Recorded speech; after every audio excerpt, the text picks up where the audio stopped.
نكمل القراءة في فقه الأدعية والأذكار للشيخ الدكتور عبد الرزاق بن عبد المحسن البدر.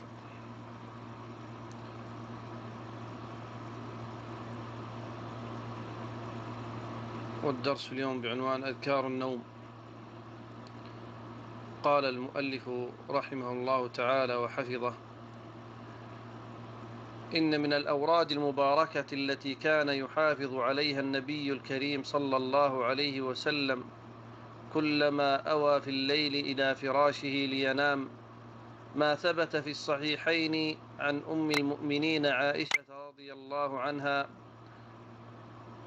أن النبي صلى الله عليه وسلم كان إذا أوى إلى فراشه كل ليلة جمع كفيه ثم نفث فيهما فقال: قل هو الله أحد، وقل أعوذ برب الفلق، وقل أعوذ برب الناس، ثم يمسح بهما ما استطاع من جسده، يبدأ بهما على رأسه ووجهه وما أقبل من جسده، يفعل ذلك 3 مرات. فهذا تعوذ عظيم وحرز للإنسان وحافظ له بإذن الله من أن يمسه في منامه مكروه أو يناله شر أو أذى أو يصيبه شيء من الهوام المؤذية أو الحشرات القاتلة، لا سيما والإنسان عند نومه يكون غافلا عن كل ما يجيء إليه وعن جميع ما يحدث له، فإذا اشتغل عندما يأوي إلى فراشه بهذا الورد العظيم والحرز المتين حفظ بإذن الله وكفي ووقي، ولم يزل عليه من الله حافظ إلى أن يصبح.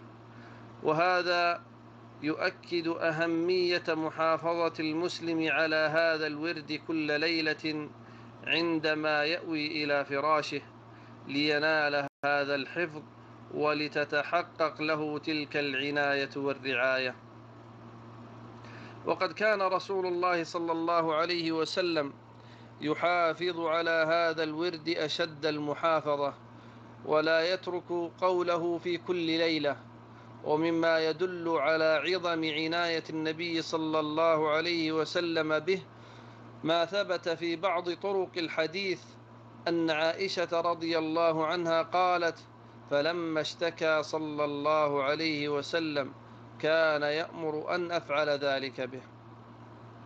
وثبت في الصحيح عنها رضي الله عنها أن النبي صلى الله عليه وسلم كان ينفث على نفسه في مرضه الذي قبض فيه بالمعوذات، فلما ثقل كنت أنا أنفث عليه بهن فأمسح بيد نفسه لبركتها.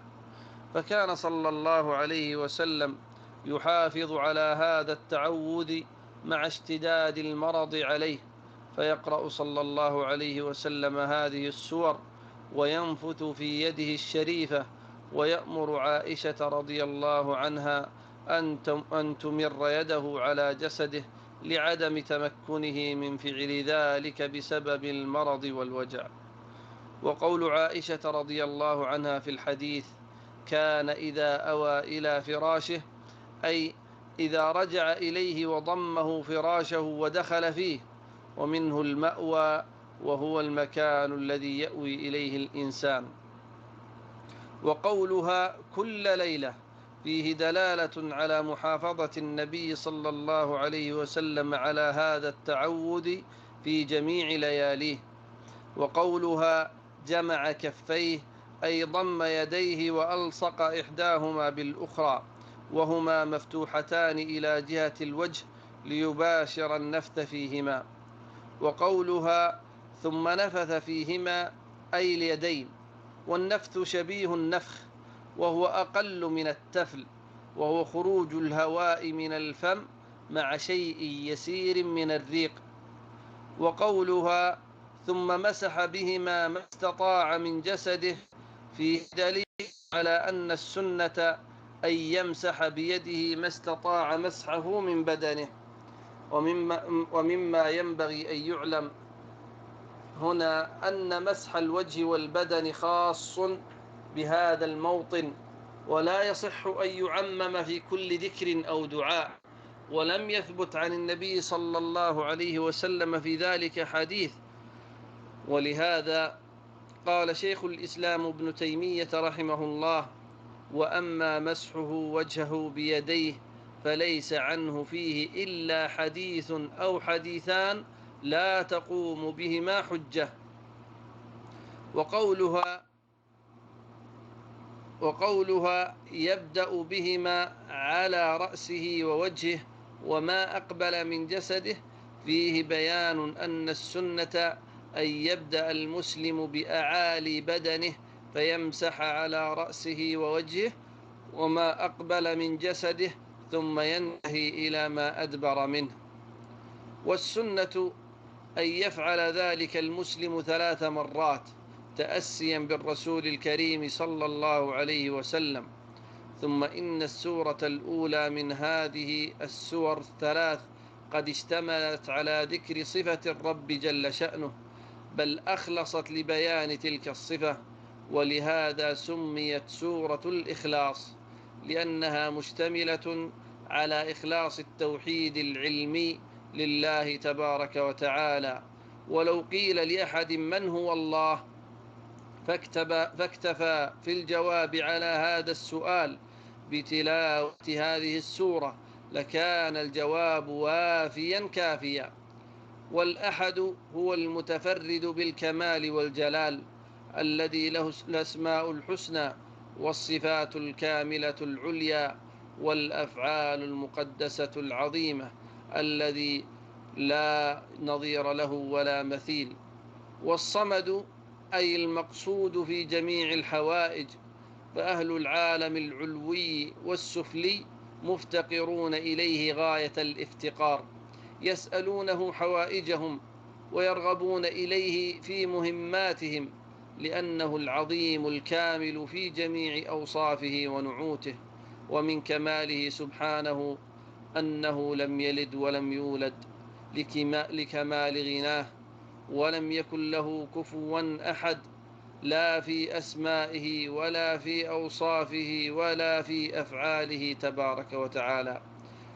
وأما المعوذتان ففيهما التعوذ بالله عز وجل من الشرور جميعها والآفات كلها، فسورة الفلق فيها التعوذ بالله العظيم برب الفلق، أي فالق الحب والنوى وفالق الإصباح، من شر ما خلق. وهذا يشمل جميع ما خلق الله من الإنس والجن والحيوانات، فيستعيذ بخالقها من الشر الذي فيها. ثم خصص بعد هذا العموم فقال: ومن شر غاسق إذا وقب، أي من شر ما يكون في الليل حين يغشى الناس وتنتشر فيه كثير من الأرواح الشريرة والحيوانات المؤذية. ومن شر النفاثات في العقد، أي السواحر اللاتي يستعن على سحرهن بالنفث في العقد. ومن شر حاسد إذا حسد، والحاسد هو الذي يحب زوال النعمة عن المحسود، ويدخل في ذلك العائن، لأنه لا تصدر العين إلا عن نوع حسد. فتضمنت هذه السورة الكريمة التعوذ من جميع الشرور عموما وخصوصا.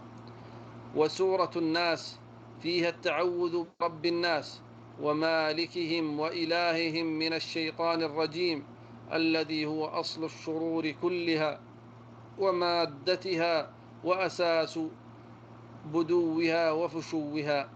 فحري بالمسلم أن يحافظ على قراءة هذه السور 3 كل ليلة عندما يأوي إلى فراشه، على الصفة التي كان يفعلها رسول الله صلى الله عليه وسلم، لينال بذلك حفظ الله ورعايته وكفايته، ولينام قرير العين. وبالله التوفيق. وبهذا ينتهي درسنا لهذا اليوم. أسأل الله عز وجل أن ينفعنا بما سمعنا وأن يجعلنا مباركين أينما نكون. هذا والله أعلى وأحكم، وصلى الله وسلم وبارك على نبينا محمد.